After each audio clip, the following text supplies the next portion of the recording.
January 13th, 2025. Officers respond to a domestic disturbance between a mother and her 19-year-old daughter at a Florida apartment. Both women claim the other struck first. Florida law has a specific framework for this. Officers cannot just pick a side. The statute tells them how to decide. Well, I think she locked you out, right? Yeah. You want to let the dog in? Stop choking him! I'm not. You both want to step out? Come on out. She's got my purse and my wallet and my money. Come on. Hi, come on out. You hang out over here and let me talk to your mom for a second and try to figure out what exactly is going on, okay? I was told I could stay in the house. Well, she wanted to keep you separate till I get. Why don't you step over here, please? For what reason? Because I'm going to try to figure out what's going on. Okay, so why can't I just stand right here? Because I don't want you to go back in the house. I won't go back in the house. Okay, well, I don't trust that, so we can come over here, or we can step over by my car. What would you like to do? How old are you? 19. You guys both lived here? How long you lived here? So we both moved in here. We both moved in here together around July. Okay. What's going on between the two of you today, then? She actively forced her way into the house. Well, she lives here. Does she still force her way into the house? She doesn't have a house key. We lost the keys because a whole different situation. Okay. Irrelevant. She forced her way into the house before I could come down, unlock the doors for her. Okay. We were having a conversation, I guess. Whether she didn't like something that I said or how the conversation was going, I don't really know. I'm not her. She then actively tried to start, throwing stuff, moving stuff, and she was getting violent with me. So out of self-defense, I had just protected myself. And what did you do when you say you protected yourself? She punched me and was trying to punch me, so I punched back, and I only did one punch back to get her to stop. Okay, and where did you hit her with your punch? In her back, I think. It wasn't anywhere severe. I wasn't trying to cause her any harm. I just wanted her to stop and get away from me. And then she got mad at that, so she tried to throw metal rods at me and then picked up a wooden stick and threatened to beat me with it. And then she is claiming that I was keeping her in the house when prior to her even coming home, we were having a conversation. And I was like, well, then if there's no need for you to come home, then you just don't come home. Stay separated from me, especially if you're not in the best mood. What about you destroying her purse? What's going on with that? And then with that is we were having a talk downstairs. So what'd you say about the purse? Her purse was wherever she left it upstairs this morning before she went to work, and not once did she try to go upstairs and get her purse. Not once did she ask me, can you go get the purse for me, or whatever the case may be. Okay, so let's rewind this then, because I'm missing a key piece here. So obviously you have no key, she has no key, right? I have my house key. But she didn't have a house key to get in, so she forced her way in. Yes. How did she get in? No, she was trying to force her way in. How thought she got in?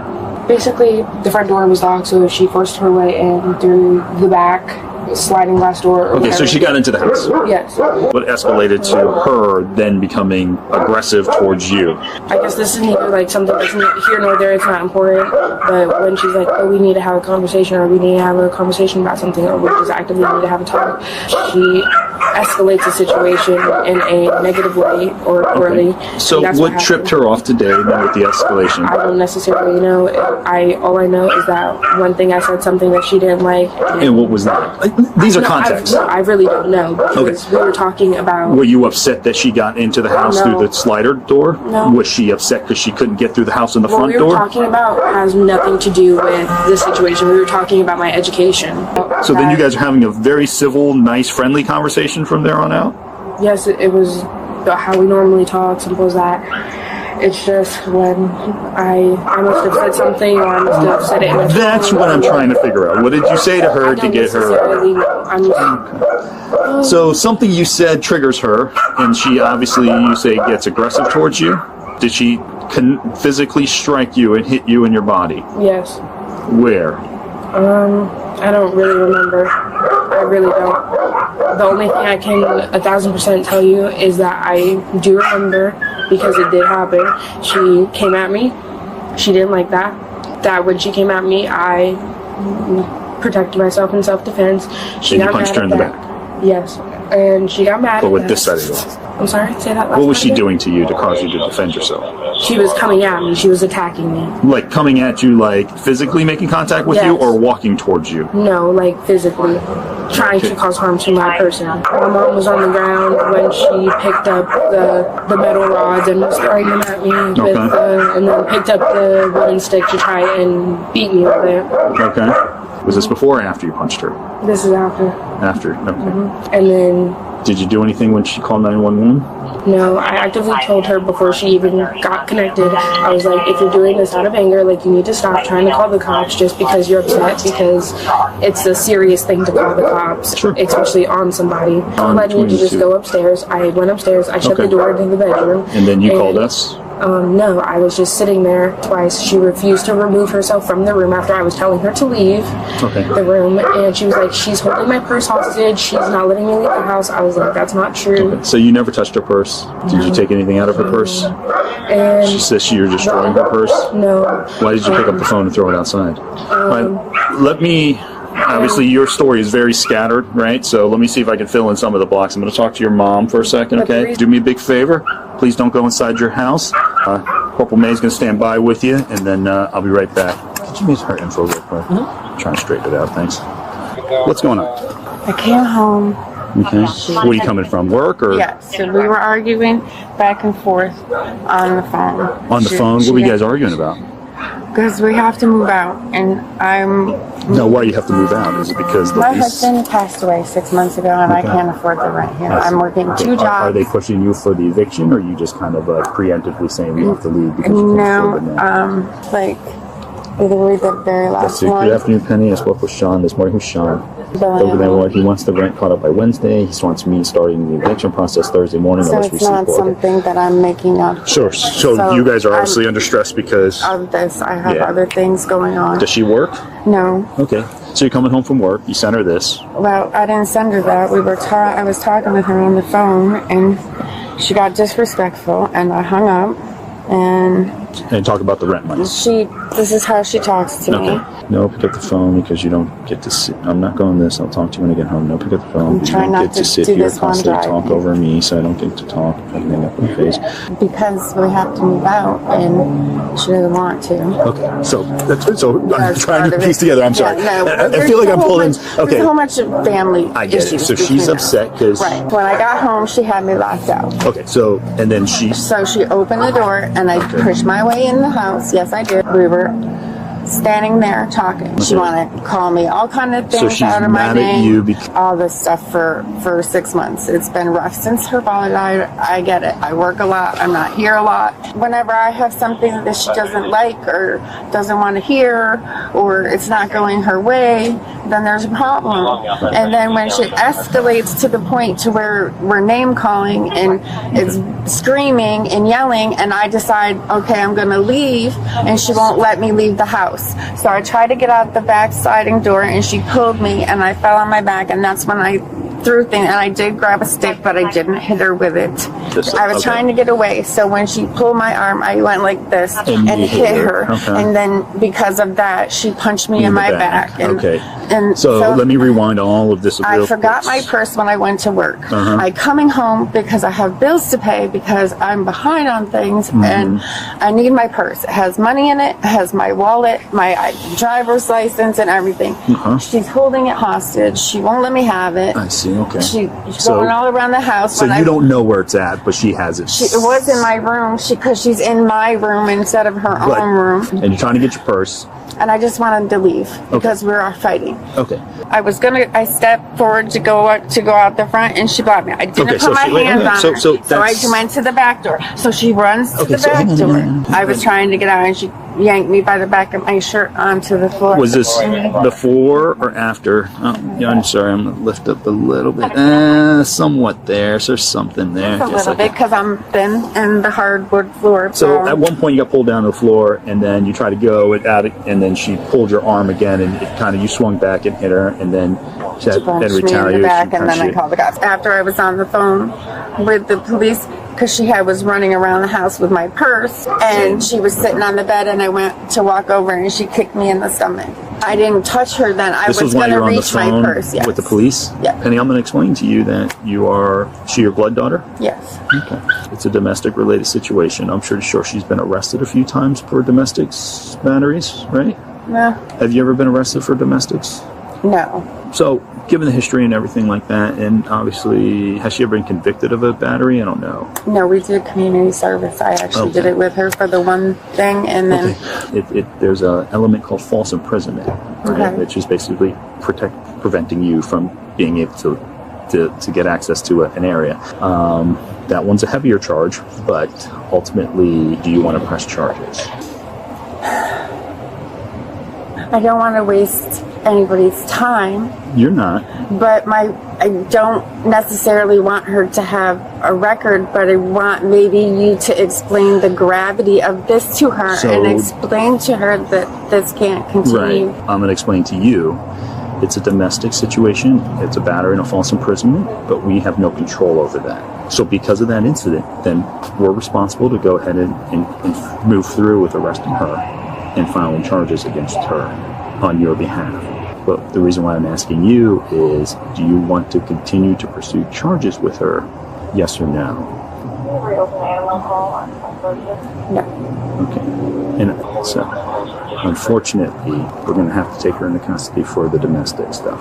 Okay, but you've been through this before. You know how that goes. All right? We're going to put her in the back of my car. We're going to straighten this out. Okay? No problems. Thank you, Penny. Give me 1 minute, please. All right. Should we put the dog back inside for a second and then we can finish our conversation, because this is going to get distracting. Come on. Huh? Wait, no. I'm sorry?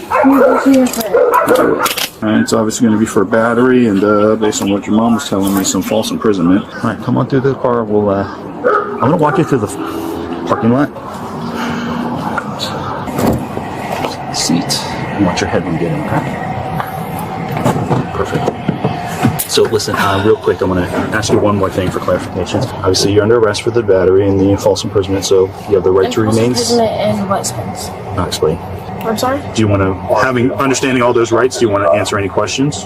Answer any questions? Yeah. Or make any statements? I don't know what you mean by that. Do you want to talk to me about this case? Sure. I'm stressed. We have to find somewhere to go or we'll get evicted, and I can't have that. And I was like, you need to calm down. She's trying to move in with a man who is currently selling drugs. And I have actively made a call and a report about that place anonymously. So not a good person. You don't want to move in with him. It's not that. It's that she's trying to rent a room from him. I would just like to say that my mother works at Walgreens, and she constantly has shelves falling on her and stuff hitting her all the time. Okay. So some of the bruises and marks that she may be saying are from me. Okay. I'll take a look. So give me a few minutes, okay? I got a few things I got to do. Let's get you out of here, okay? What do you mean by that? Oh, you can hop out. I need my handcuffs readjusted. What I'm going to do is, listen, you've been cool with me, I'll be cool with you since that one's off already. We'll just take them off. I'll treat you like an adult, okay? I'm going to walk you over to this gentleman. He's going to put your handcuffs in front, okay? Can I know what's happening first? Yep, we're going to, as soon as, let us see what we got to do, and then we'll let you know. Can I know what's happening? Yep. So right now you're going to jail for domestic battery. Okay, Officer Yan has determined you to be the primary aggressor in this incident, and because it's domestic related, we have to make an arrest. She doesn't want to press charges, but by law we have to, okay? Okay, my boyfriend is in a blue Elantra hatchback. Her Italian boyfriend, got it. Do you want your key and your phone to go with you to jail? Yeah. You good? Thank you, sir. Section 741.29 requires identification of the primary aggressor. Factors include prior domestic history, injury severity, and the likelihood of future harm. The daughter had prior domestic battery arrests.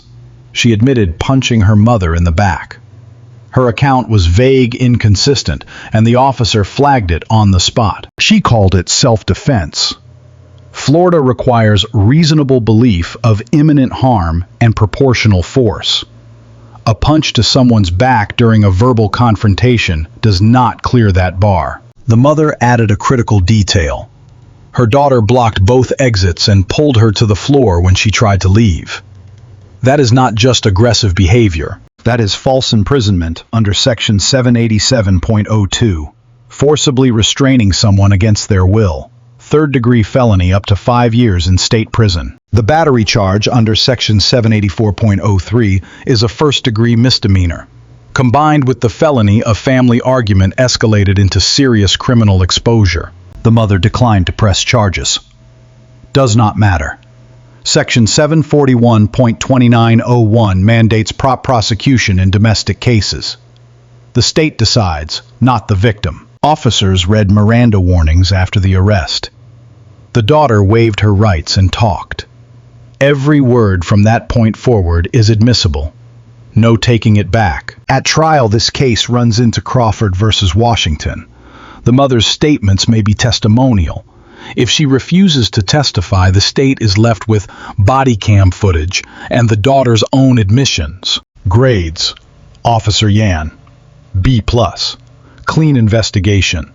Separated parties ran independent interviews, applied the statutory factors, and communicated the legal basis clearly to both sides. Missed opportunity: limited injury documentation on camera. No photographs of bruises in the footage.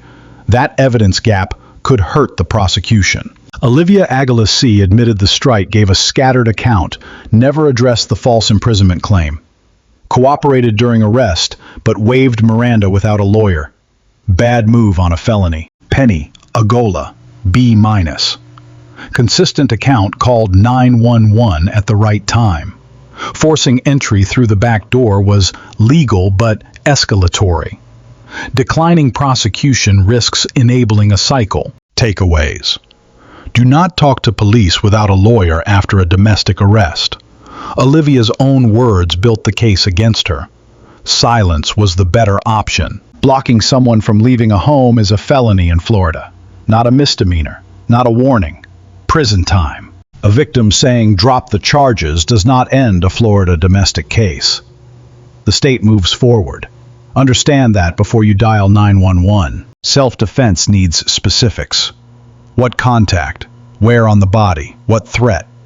Saying they came at me is not enough. Let us know if there is an interaction or legal topic that you would like us to discuss in the comments below. Thank you for watching, and don't forget to check out our channel for even more police interaction and courtroom content.